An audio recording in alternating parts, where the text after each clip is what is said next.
Yeah. So ఈరోజు తమిళనాడు పరిసర ప్రాంతంలో నైరుతి బంగాళాఖాతంలో ఉపరితల ఆవర్తనం ఉంది. ఈ ఆవర్తన ప్రభావంతో రానున్న 24 గంటల్లో అల్పపీడనము ఏర్పడనుంది. ఈ అల్పపీడనము బలపడి మరి 24 గంటల్లో వాయుగుండంగా మారే అవకాశం ఉంది. ప్రస్తుతం అండ్ అల్పపీడనంగా మారిన తర్వాత ఈశాన్య దిశగా కదులుతూ మధ్య బంగాళాఖాతంలోనికి వాయుగుండంగా మారే అవకాశం ఉంది. వాయుగుండంగా మారిన తర్వాత కూడా దాని యొక్క గమనం అనేది ఈశాన్య దిశగా కదిలే అవకాశం ఉంది. దీని ప్రభావం వలన మన ఆంధ్ర రాష్ట్రం మీద మాత్రం తేలికపాటి వర్షం మాత్రమే ఉంటుంది.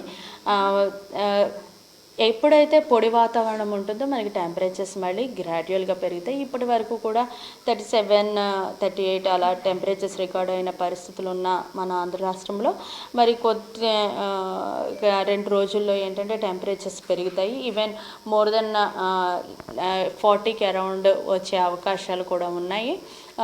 మార్నింగ్ అంతా టెంపరేచర్స్ ఉండి ఆఫ్టర్నూన్ 1 లేదా 2 చోట్ల క్లౌడ్ డెవలప్ అయ్యి తేలికపాటి వర్షాలు కూడా ఉండే అవకాశం ఉంది. 1 లేదా 2 చోట్ల మాత్రమే ఉంటాయి.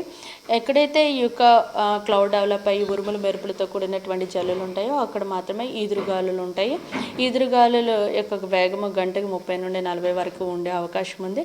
రానున్న 5 రోజులు కూడాను ఈ యొక్క తేలికపాటి వర్షాలు 1 లేదా 2 చోట్ల ఉంటాయి. అలాగే మార్నింగ్ పగటి ఉష్ణోగ్రతలు కొంచెం పెరగడానికి కూడా అవకాశాలు ఉన్నాయి.